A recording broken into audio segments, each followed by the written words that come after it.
twongeye turatomboye bana b'Imana kuba duhamagwa na Nyagasani ahangaha kugira ngo tugire neza ku mpuhwe ze, ku izina ry'Imana Data na Mwana na Roho Mutagatifu, amen. Amahoro bana b'Imana, nimuhumure, Imana iradukunda, ije kudukiza kuri iki cyumweru cya kabiri cya Adventi, umwaka wa liturujia C, tariki 8 Ukuboza 2024. Ngaha hantu tujye guhurira n'Imana kugira ngo turusheho kwitegura Noheli, umukiza ugiye kutuvukira. Isomo ryamye mu gitabo cy'umuhanuzi Baruki, umutwe wa 5 umurongo wa 1 kugeza ku 9.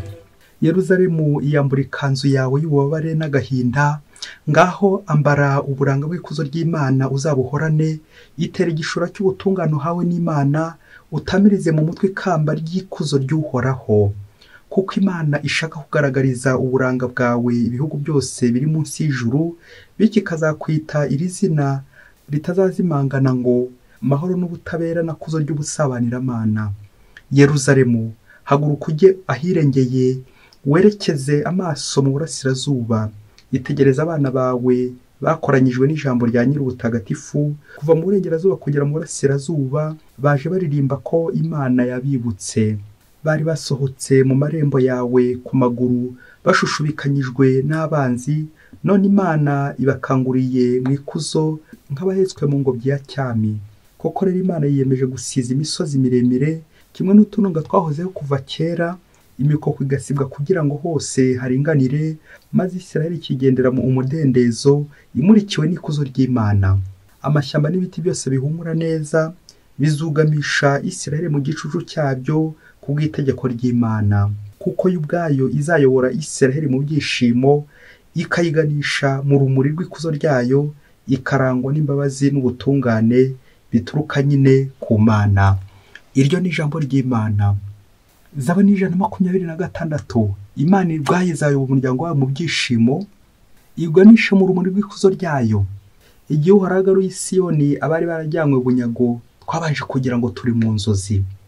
Ubwo umunwa wacu uzura ibitwenge, n'ururimi rwacu rutera indirimbo z'ibyishimo. Nuko mu mahanga bakavuga bati, Uhoraho abakoreye ibintu by'agatangaza. Koko Uhoraho yadukoreye ibintu by'agatangaza, niyo mpamvu twasazwe n'ibyishimo. Uhoraho, cyura amahoro abacu bajyanywe bunyago, ubazane nk'isumo y'amazi atembera mu butayu. Ni koko umuhinzi ubibana amarira asarura n'ibyishimo. Uko ajya agenda arira yitwaje ikibiro cy'imbuto, yagaruka akaza yishimye yikoreye imiba y'umusaruro. Isomo rya kabiri ni iryo mu Boropa Mutagatifu yandikiye Abanyafilipi, umutwe wa 2 umurongo wa 4 kugeza ku wa 6 n'uwa 8 kugeza ku wa 11. Bavandimwe, buri gihe mbasabira mwese nishimye kubera uruhare mwagize mu kwamamaza inkuru nziza kuva ku munsi wa mbere kugeza ubu. Sinshidikanya rero ko Imana yabatangiyemo uwo murimo mwiza izanawukomeza kugeza ku munsi Yezu Kristo azaziraho. Koko ndabakunda n'umutima wanjye wose wuzuye urukundo rwa Kristo. Koko ndabakunda n'umutima wanjye wose wuzuye urukundo rwa Yezu Kristo. Imana ubwayo nyitanzeho umugabo. Icyo mbasabira rero ni uko urukundo rwanyu rwakomeza kwiyongera mu bwenge no mu bumenyi bwose, kugira ngo mushobore guhitamo ibitunganye, bityo muzabe abaziranenge n'indahemuka kugera ku munsi wa Kristo, maze muzere imbuto z'ubutungane zituruka kuri Kristo, zigahesha Imana ikuzo n'ishimwe. Iryo ni ijambo ry'Imana. Nyagasani Yezu nabane namwe.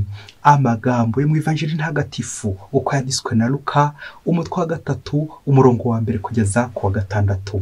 Mu mwaka wa 15 w'ingoma ya Tiberi Kayizari, igihe Ponsiyo Pilato yatwaraga Yudeya, Herodi nawe atwara Galileya, murumuna we Filipo atwara igihugu cya Itureya n'icya Tirakoniti, na Lizaniya atwara Abelini, Ana na Kayifa ari abahereza bitambo bakuru, ijambo ry'Imana ribwirwa Yohani mwene Zakariya ari mu butayu. Aherako agenda akarere kose ka Yorodani yigisha ko abantu bagomba kwisubiraho bakabatizwa kugira ngo bagirwe imbabazi z'ibyaha byabo, nk'uko byanditswe mu gitabo cy'ibyavuzwe na Izaya umuhanuzi ngo, nijwi ry'uvugira mu butayu aranguruye ati, nimutegure inzira ya Nyagasani, muringanize aho azanyura. imanga yose yuzuzwe, umusozi wose n'akanunga bisizwe, ahantu hagoramye hagororwe, n'inzira z'urubuye zitungane, maze umuntu wese azabone umukiro uturutse ku Mana. Iyo ni ivanjiri ntagatifu. Nimutegura amayira ya Nyagasani, ari bugufi mumutegurire imitima itatse ubutungane. Bayoboke b'Imana, nimugire amahoro. Nyagasani araduhamagaye kugira ngo atugirire neza. Adiventi, aho turi kwitegura amazi ya Nyagasani, igizwe n'ibyumweru 4. Ubwashize nk'uko twabigarutseho, ibyo byumweru 4 ducanirwa za buji kandi zifite n'igisobanuro. Icyumweru cya mbere buji yacyo yitwa icyizere, l'espérance. Icyumweru cya kabiri urukundo. Icyumweru cya gatatu ibyishimo. Icyumweru cya kane amahoro. Ibyo byose bikaranga iby'umukiza umucunguzi atuzaniye, kuko abaje kudusura, abaje kubana natwe, Jambo w'Imana wigize umuntu, agatuzanira imigenzo yose tugomba gutangira twitegura. Iki cyumweru ni cya kabiri, ni icyumweru nyine cy'urukundo. Urukundo Imana yakunze abantu, ariko by'umwihariko iki cyumweru gifite izina rindi ryitwa izina Yohani Batista. Iki ni icyumweru cya Yohani Batista cy'integuza ya Mesiya, ubwo tugiye kumutindaho kugira ngo turebe uko Yohani Batista yabayeho, ibyo yakoze, naho Imana yamusanze kugira ngo imuhe ubutumwa mu butayu. Abitwa Yohani Batista turabasuhuje, integuza za Mesiya, nawe nanjye. Uyu munsi Nyagasani iki cyumweru aradusaba kuba Yohani Batista, tumutegurire amayira hazanyura, tumutegurire imitima yacu, maze atahi wacu. Ngaya iri juru rya Yohani Batista ngo dutegure inzira za Nyagasani, riravugira iwawe rikavugira iwanjye. Ngaha dutege amatwi kugira ngo turyumve neza. Mu buzima busanzwe umuntu agira imyiteguro myinshi ashobora guteganya. Reka mvugemo 4 gusa, nawe uze kongeraho indi. Ubwa mbere imyiteguro bishobora gutegura urugendo ugamije kuzagenda neza, ukahagera neza. Urugendo icyo bigusaba nk'impamba, gutegura valize yawe, imyenda, ibyo uzakenera ku rugendo, twenda uzambara, impamba uzakenera, bityo urugendo rukaza kugeza heza. Ni ngombwa rero imyiteguro mu rugendo rwacu. Ariko urugendo ni urugendo twese dukora nk'abari hano ku isi, ruzatugeza mu ijuru. Ngo urwo rugendo tugomba kwitegura. Aha kabiri, abantu turi ku isi dukunze kwitegura ibizamini. Ikizamini ugambiye kugira ngo utsinde, ikizamini cy'akazi, ikizamini mu ishuri, uvuga uti Nyagasani uzampe gutsinda. Bigusaba rero gukora cyane, bigusaba kuboroka, ariko nanone ukibuka wa mugani ugira uti kuboroka ntibuze mbwa kuboroga. Na niyo mpamvu rero ugomba no kwiga, ukigana ubwenge kugira ngo utegure ikizamini kizagende neza, uzatsinde. Kwifurije amanota meza, kwifurije kuzatsinda. Gutsinda rero turanibuka ko turi hano ku isi nk'abari kurwana, twitegura ijuru. Ijuru rero ntabwo tuzarigeramo tutarwana, kurwana urugamba rwa roho. Aha gatatu umuntu ashobora kwitegura ni ugutegura ivuka ry'umwana. Umubyeyi akitegura utwambaro, umubyeyi akitwararika, n'ibindi byinshi cyane bitwara ku myiteguro y'umwana. Mbese iki gihe turimo cya Advent turi kwitegura akana Yezu yazavukire iwacu, mu rugo rwacu, mu mitima yacu. Ngaha rero imyiteguro itugereje kwa Yohani Batista kugira ngo twitegure iryo vuka ryo Mesiya, iryo vuka ry'umukiza wacu. Aha kane ni mu buryo bwa Kristo dushobora kwitegura nk'amasakramentu, cyane cyane amasakramentu yibanze, ndetse n'amasakramentu aduha ubutumwa muri kiliziya, ariyo ugushyingirwa n'ubusaserdoti. Ibyo bisaba imyiteguro ihambaye, kuko uba ugiye guhindura ubuzima, uvuga uti ngiye kwitegura, ngiye guhabwa ubutumwa bushya. Rero uko ikintu gikomeye, niko nawe ukaza ingamba z'imyiteguro. Niba ikintu ubona nta gaciro gifite, n'imyiteguro ntabwo iri guhangayika. Rero niba uzi ko isakramentu ryawe witegura guhabwa rifite akamaro ndetse rikomeye, ni ngombwa n'imyiteguro ikomeye. Amasomo rero kizumi cyacu duteguriye natuganisha kuri iyo myiteguro ya Mesiya, ubwo tujya kuzirikana ku ngingo igira iti iyi ngingo uyiteho, hari aho iza kugukura, hari aho iza kukugeza, yitwa ngo abantu benshi, abakristo benshi twayobotse amadini aho kuyoboka Imana. ngiye imyiteguro yacu, twitegura amadini aho gutegura imitima yacu. Tugategura amadini yacu aho gutegura ingoro y'Imana. Bya bindi by'uko nyine ushobora gutegura ubukwe ariko cyagera gutegura urugo. Nawe rero ongera urebe, ese wasanga utegura amadini, wasanga warayobotse amadini aho kuyoboka Imana. Amadini, abadivantiste, abaprotestanti, apentekoti, abayisilamu n'andi madini menshi ugasanga ariyo gutwara uruhu n'uruhande aho gutegura Mesiya, aho gutegura Imana, akaba ari byo gusa witegurira bikuri mu mutwe. Twisunge Yohani Batisa ugiye kudufasha kwitegura Mesiya, aho kwitegura politike, aho kwitegura amadini, aho kwitegura ibyo byose bishobora gutuma tuyoba inzira igana Imana. Isomo rya mbere twakiriye ryo mu gitabo cy'umuhanuzi Baruki riratwerekeza ku myiteguro tugomba kugira ubwo Imana ubwayo igiye gufata akanya kugira ngo igire ite gusiza, kuringaniza, gusiba imikokwe, gusiza utununga. Utwo tununga birerekeza ku idini biti kigirwamana, ibyaha bitubuza kubona Imana, bitubuza kwitegura Mesiya. Ngiye isomo rya mbere aho rihura n'ivanjiri imanga, kwitegura Mesiya ugiye kuza. Hari imyiteguro bidusaba, ibyo dusaba gusiza, imyobo dusaba gupfuka, aho shitani hose yakwinjirira kugira ngo turangamire ubwiza bwa Nyagasani. Kuyoboka Imana aho kuyoboka ibigirwamana, kuyoboka Imana aho kurema imisozi y'ibyaha mu mitima yacu. Na Zaburi y'uyu munsi iratwerekeza uburyo twayoboka Imana. Imana ubwayo izabura umuryango wawo mu byishimo, yuganishe ku rumuri ruhoraho. Iyi Zaburi nanone iratwibutsa uburyo Imana ituyobora, ituganisha heza, idushakira icyiza. Yamvuga mutagatifu Irene, la gloire de Dieu c'est l'homme vivant. Imana icyayo no gushaka ko umuntu aba muzima, ko umuntu ahirwa. Ngaho Imana ituyobora, ngo ubuyobozi bw'Imana. Isomo rya kabiri ryo mu ibara kwa mutagatifu yandikiye Abanyafilipi naryo riratwerekeza ku ntego y'iki cyumweru, urukundo. Gukundana, kuyoboka Imana ni ukuyikunda no gukunda abavandimwe, kwirinda umwiryane, bityo tujye gukira ubutungane. Ati icyo mbasaba ni uko urukundo rwanyu rwakomeza kwiyongera mu bwenge no mu bumenyi bwose, kugira ngo mushobore guhitamo ibitunganye. Amen, amen, amen. Guhitamo icyiza, gukora neza. Y'iki Imana iduhamagarira imyiteguro yose ibigambiriye ubutungane, gukora neza. No mu ivanjiri naho turabonamo imyiteguro, aho tugiye kumva ijwi rya Yohani Batisa uvugira mu butayu, ari imbere y'ubutegetsi, ibikomangoma, ingoma, abaharanira ibyubahiro by'isi, abo bose niho bari imbere ye. Yohani Batisa ugiye kuvugira Imana ari imbere y'abanyacyubahiro b'inosi, ari imbere y'abanyamadini bakomeye. Ngaho aho Yohani Batisa ijwi ry'Imana rizamuhamagarira, ahari mu butayu, iyo context arimo, ibyo bibazo arimo, ijwi ry'Imana ariko ntirizamubuza gutambuka. Imana ntibura uburyo itambutsa ijwi ryayo, kabone nubwo hari ibibazo. Amadini, abari gusenyera igirwamana, abari kuyoboka Imana nyinshi, n'Imana ntiyiburira, ntibura aho yatambutsa ijwi ryayo. Ngo ubutumwa bwa Yohani Batisa uri mu butayu. Icyazo twakwibaza kuri ivanjiri no munsi, ko cy'inkuru nziza ya Yesu Kristo itangiriwe, igatangirwa reka vuge n'abagome ba Tiberi Kayizari, ba Pilato, ba Herodi, kandi tuzi ibyo bakoze bose mu mateka.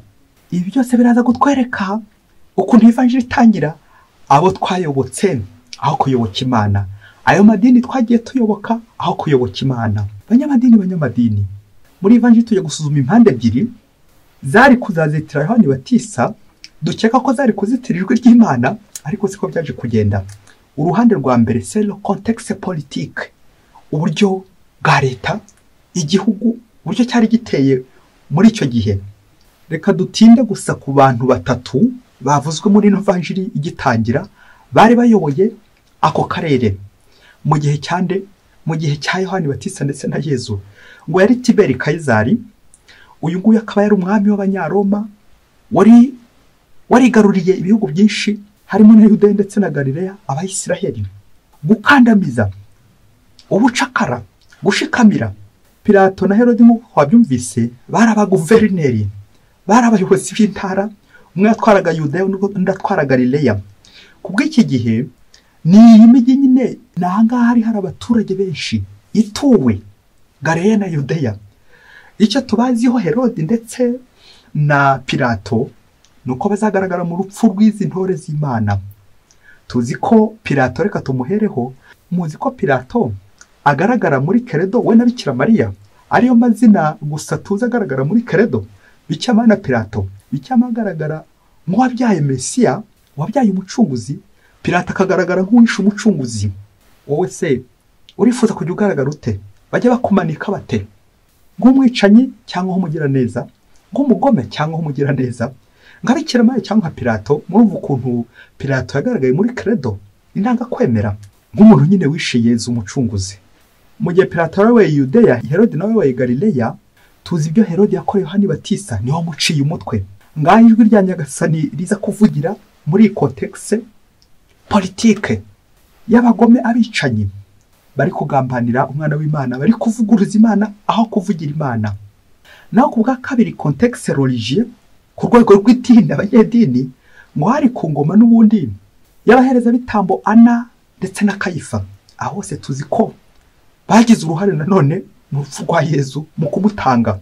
Ahantu habiri mu buryo bw'igihugu ndetse n'idini biratwibutsa uburyo dushobora kuyobora nabi cyangwa neza bitewe n'imikoranire mibi cyangwa myiza.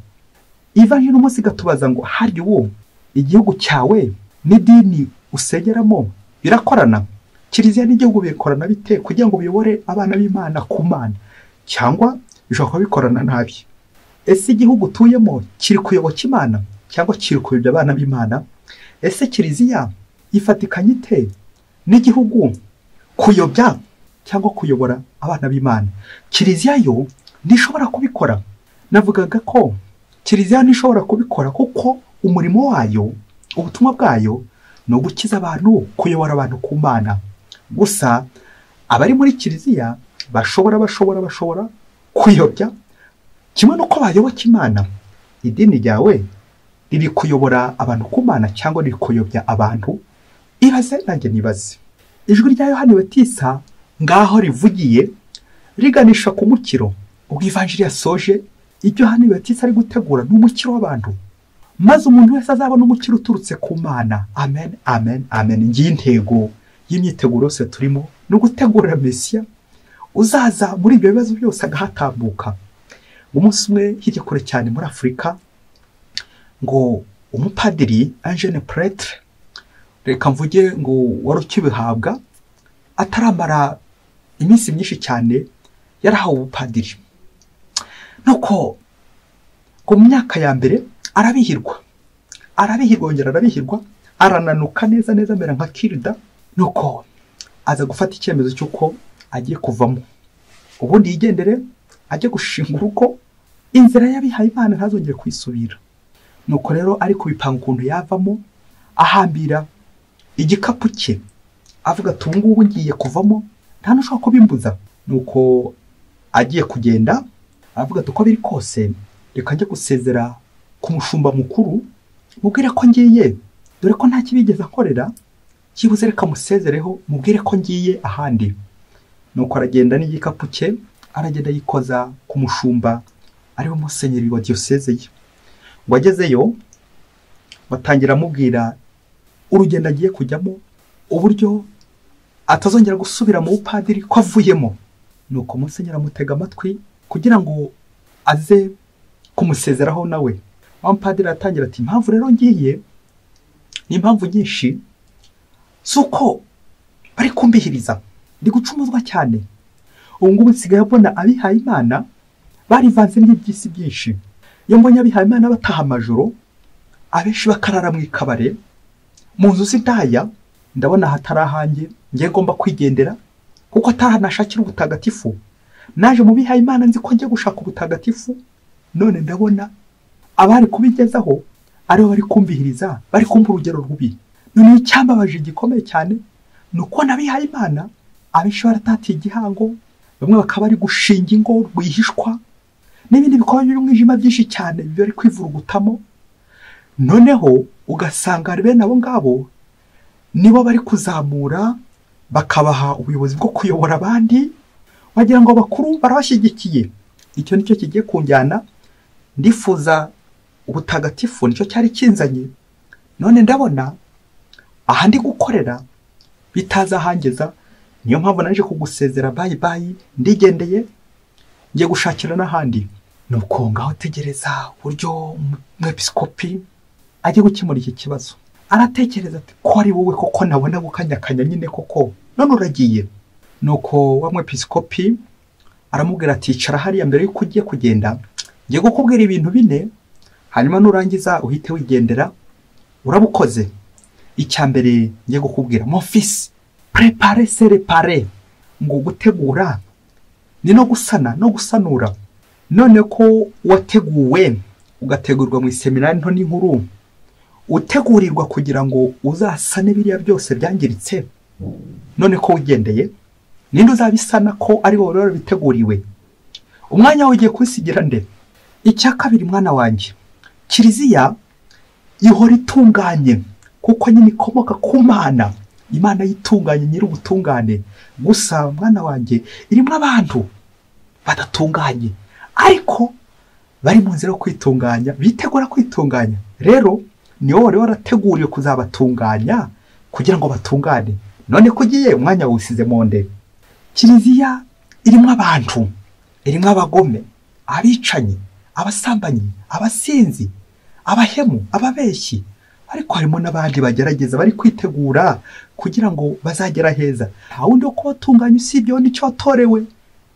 Utangira kwigira ubupadiri nicyo watorewe, kugira ngo uzagire uruhare mu gutunganya abo bose, ubahanagura, ubasukure, uberekeze inzira igana ijuru. None ko ugiye umwanya wose ugende. Icya gatatu mwana ngiye kukubwira, kiliziya irimo n'abandi bantu, abandi bameze nk'abatema igiti kandi bicaye ku ishami ryacyo, abandi bayigambanira kandi ab'indani, abandi bayihemukira, abandi bayikorana nabi, abandi bayivuga nabi, abandi bayitoteza kandi bayirimo, ari batunze kandi bagaburira, babayihemukira, abononnyi, babandi b'indani bahemuka ku masezerano yabo. Abo bose bari muri iyo kiliziya bari kwihemukira, kandi niwe wari warabiteguriwe kugira ngo abo bose uzabatunganye. None ko ugiye umwanya wusize mu nde? Icya kane mwana wanjye, ugendera ku wundi aravumwe. Buri wese aba afite umwanya agomba gukinaho mu kibuga, na niyo mpamvu nubona uri ari gukora nabi, nawe ufite uwawe umwanya wo kugira ngo umukosore, umwiteho, umufashe. Rero nugenda umwanya wo ko wamurebaga uzakinaho nde? Ninde uzawusigarana? None ko uri gukanyakanya byibuze ukabana n'ibyo bibi, ukabona ko ari bibi, uwo mwanya wawe urawusigamo nde? Umwanya wateguriwe imyaka n'imyaka ugiye kusiba burundu. Nuko rero mwana wanjye nawe genda amahoro utahe, usigara wibaza ngo umwanya wawe urasigara mu nde. Nuko wa mupadiri areba hirya areba hino, yongeye kuzingura ibikapu bye, imyenda yari yahambiriye, abwira umusaza ati reka nongere ngerageze, nanjye sanze ntawe nawusigamo. None ko ugiye umwanya wusize mu nde? Yaragerageje, arongera aragerageza, umwaka wa mbere, wa kabiri, wa gatatu, wa kane, wa gatanu. Uzi ko nyuma y'imyaka 25 akoze yubire ari umusaseridoti, aribwo yatanze ubuhamya ati imyaka yose namaze, buri mwaka mpura n'ibibazo ariko ngahura n'ibisubizo, nabuze umwaka n'umwe ntazahuramo n'ibibazo. Niwe akiri gushakisha, na n'ubu arakomeye. Ubanza baramutse batwitse kiliziya yanayihiramo. Kubera iki? Nta wundi wasiga mu mwanya wawe. Nawe rero mukristo umuvandimwe, nubona umuntu uzasiga mu mwanya wawe uzigendera. Bakristo bavandimwe, Yesu Kristo akuzwe. Ngiye context turi gukoreramo, nubona abantu bashinze ingo bikabananira, ukabona hari ari kubivanga, umugabo agacinya umugore, umugore agacinya umugabo we, urugo bakarugira isayo. Ntuzahite utanga umwanzuro ko ariko ngo zose zimeze. Ntuzahite utanga umwanzuro uti singiye gushinga urugo. Mwana abandi barabivanga, barabyica, ingo zo ntakigenda. Oya, ntawe ukina ku mwanya wundi. Ninde uri gukina ku mwanya wawe? Wateguriwe iki? Utabihaye Imana rwose, bari kubivanga, abihaye Imana bivanze n'isi, iby'isi byarabatwaye. None rero ntabwo nshobora kongera kuba umubikira, sinshobora kuba umupadiri, sinshobora kongera kuba umufurere, ahubwo ndabari baveyo. Ugasanga igihe kirekire ukimara guca abana intege, nawe uri kwica intege bitabuze, ukaza kwibagirwa aho turi gukorera. Context turi gukoreramo mwana wanjye, niyo kontekisi nyine y'abanyabyaha turi kwitegura guhinduka. Ntabwo uzabona isi parfait, ntabwo uzabona isi itunganye, ahubwo tuzajya tubona abo ngabo badatunganye kugira ngo twebwe tujye gute tubatunganye. Car préparer c'est réparer, utegura abantu uri kugenda ugira ute ubasana ubatunganya. Ngaya amadini abantu benshi bayobotse akuyoboka Imana, amadini y'inzoga, amadini y'ibigare, amadini y'indaya, amadini y'amakabare, amadini y'abasinzi, ibisambo, ababeshyi, ayo se barajya bayoboka aho kuyoboka Mesiya umucunguzi. Uze kwibaza ikibazo, harya usengera muri he dini? Ese usenga idini cyangwa usenga Imana? Nta nari mu mukristo ntabura ibibazo ku isi. Umuhanga niwe uvuze ati igihe uzumva ibibazo wabirangije, igihe umva nta kibazo gifite, akantu mugiye ugacunge neza, atashyo uzamenye ko ugiye gupfa.